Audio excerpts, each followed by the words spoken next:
Welcome to our channel. आज इथे बघा मी दिवाळीच्या फराळामध्ये मला आधीच बनवायचे होते पण बनवणं झाले नाही म्हणून आज बनवले आहे। तर इथे 2 वाटी मैदा आणि 2 वाटी गव्हाचं पीठ चाळून घेतलेलं आहे।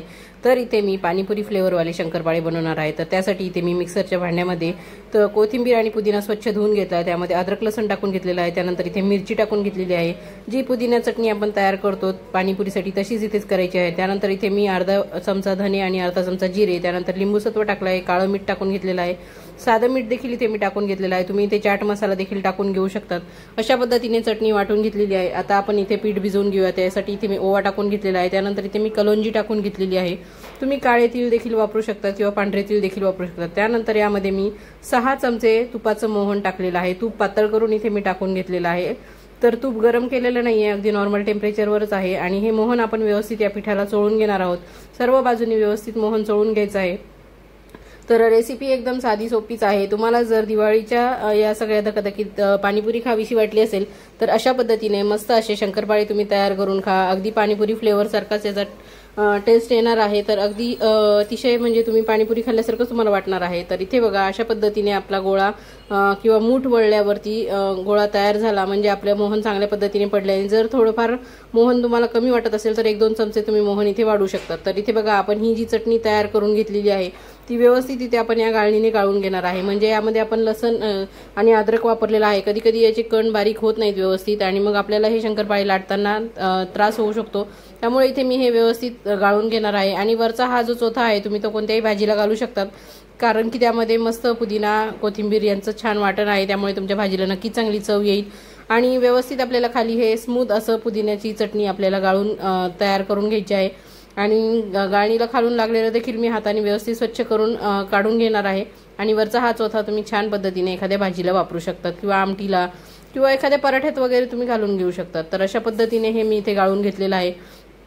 जर तुम्हाला माझ्या पद्धतीने पाणीपुरी फ्लेवरवाले शंकरपाळे करायचे असतील तर नक्की माझी ही जी रेसिपी आहे ही संपूर्ण बघा, कुठे स्किप करू नका आणि आवडल्यास चॅनलला सबस्क्राइब करा, व्हिडिओला एक लाईक नक्की करा आणि तुमच्या मित्रमैत्रिणींना शेअर देखील करा। तर अशा पद्धतीने बघा इथे मी हे सर्व पीठ आधी या पुदिन्याच्या चटणीमध्ये व्यवस्थित मिक्स करणार आहे आणि लागलं तर वरतून आपण थोडं थोडं पाणी टाकून याला भिजवून घेणार आहोत। तर तुम्ही इथे पूर्ण 4 वाटी मैदा वापरू शकतात किंवा पूर्ण 4 वाटी गव्हाचं पीठ वापरू शकतात किंवा माझ्यासारखं 2 वाटी मैदा आणि 2 वाटी गव्हाचं पीठ असं सुद्धा वापरू शकतात। तर अशा कन्सिस्टन्सीचं आपल्याला इथे हे भिजवायचं आहे। तर इथे आपलं भिजून झाल्यानंतर त्यातलाच एक गोळा मी इथे काढून घेतलेला आहे आणि एकदम छान पातळसर अशी आपल्याला इथे पोळी लाटून घ्यायची आहे। तर तुम्ही डायरेक्ट शंकरपाळ्याच्या शेपमध्ये देखील हे करू शकतात, पण मी इथे थोडासा वेगळा शेप देणार आहे। तर अशा पद्धतीने बघा पूर्ण पोळी इथे मी एकदम पातळ अशी लाटून घेणार आहे। तर व्यवस्थित आपली ही पोळी लाटणं झाल्यानंतर इथे बघा मी वाटीच्या साहाय्याने याचे छान असे कट करून पुऱ्यांसारखं तयार करून घेणार आहे। तुम्ही बघाच पुढे आता मी काय काय करत आहे ते। तर तुम्हाला देखील असं काही वेगवेगळ्या फ्लेवरचं करून पाहायला आवडतं का फराळामध्ये, किंवा कुठले नवीन काही असे प्रयोग करायला आवडतात का एखाद्या पदार्थामध्ये? हे पदार्थ घालून बघितल्यावर तो कसा लागेल किंवा त्यामध्ये ते जिन्नस टाकून बघितल्यावर तो पदार्थ कसा तयार होईल, अशी काही कुतूहल तुमच्यामध्ये आहे का? किंवा तुम्हाला असं काही उत्सुकता आहे का की वेगवेगळे नवीन पदार्थ ट्राय करायचे? तर मी देखील अशाच पद्धतीने करून बघितले आहे। मला देखील आवडतं असं वेगवेगळे प्रयोग करून पाहायला। तर तुम्ही देखील माझ्या पद्धतीने नक्की ट्राय करून बघा। तर अशा पद्धतीने बघा पुरीच्या आकारासारखं मी इथे करून घेतले। तुम्ही छोट्या वाटीने देखील असे गोल गोल शेपमध्ये करू शकतात। आणि बघा घडी घालून मी इथे याला असं पॅक करून घेतलेलं आहे, असं चिमटी दाबून घेतलेलं आहे, म्हणजे सर्व तळताना ते ओपन होणार नाही। तर अशा पद्धतीने बघा मी दुसरं देखील तुम्हाला करून दाखवते। तर अशा पद्धतीने घडी घालायची आहे, ट्रायंगल शेप करून घ्यायचा आहे आणि मस्त असं हे इथे दाबून घ्यायचं आहे। तर अशा पद्धतीने मी एवढे इथे करून घेतलेले आहेत आणि मी तुम्हाला एवढे तळून दाखवत आहे। तर मस्त असं इथे तेल तापायला ठेवलेलं आहे मी हे आपल्याला तळण्यासाठी। तर आपलं तेल चांगलं तापलंय की नाही पाहण्यासाठी छोटा गोळा इथे मी टाकून बघितलंय, बघा किती सरकन असा वर आलेला आहे।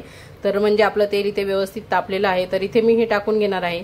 तेल व्यवस्थित तापू द्यायचं आहे, पण आपल्याला यामध्ये मैदा आणि गव्हाचं पीठ वापरल्यामुळे अगदी मीडियम फ्लेमवर आपल्याला हे सर्व तळून घ्यायचं आहे, कारण की वरतून याला रंग येईल तुम्ही हाय फ्लेमवर तळल्यावर, पण आतून ते कच्चं राहील आणि मग खाताना बिलकुलही चांगलं लागणार नाही। तर त्यामुळे व्यवस्थित आतून देखील आपलं हे क्रिस्पी आणि कुरकुरीत व्हायला पाहिजे, त्यामुळे याला एकदम मीडियम फ्लेमवर तळायचं आहे। कुरकुरीत होईपर्यंत व्यवस्थित तळून घ्यायचं आहे आणि याला छान क्रिस्पी होईपर्यंत आपल्याला तळायचं आहे। याचा रंग छान बदलेपर्यंत आपल्याला मस्त तळून घ्यायचं आहे। तर इथे तुम्ही बघू शकता की आलटी पलटी करून आपल्याला हे छान पद्धतीने इथे हे तळून घ्यायचं आहे। तर एक 5 मिनिटं याला लागतील व्यवस्थित तुम्हाला असं तळून घ्यायला। घाई करू नका हे तळताना, व्यवस्थित हे तळून घ्या तुम्ही। आणि मग तुम्ही खाऊन बघा की टेस्ट कशी झाली आहे. मग तुम्हाला जर वाटलं तिखट मीठ काही कमी जास्त वाटते तर पुन्हा तुम्ही थोडंसं त्या पिठामध्ये ॲड करून घेऊ शकतात. त्यामुळे पहिली बॅच जी आहे ती तळताना नेहमी कमी प्रमाणात तळावी किंवा छोटी बॅच तळावी. म्हणजे आपलं तिखट मिठाचं प्रमाण जर थोडंफार कमी जास्त झालं असेल तर ते आपल्याला ॲडजस्ट करता येतं नंतर. तर अशा पद्धतीने बघा माझं तर तिखट मिठाचं प्रमाण व्यवस्थित झालेलं होतं, त्यामुळे मी ते सर्व तळून घेतलेले आहेत आणि तुम्ही बघताय किती सुंदर दिसत आहेत आणि लेअर देखील कशा छान ओपन झालेले आहेत.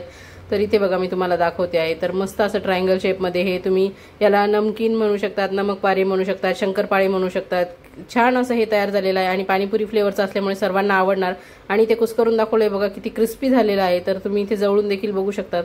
तर तुम्हाला जर माझ्या पद्धतीने असं मस्त पाणीपुरी फ्लेवरचं करायचं असेल हे छान तर नक्की ट्राय करून बघा आणि थँक्यू.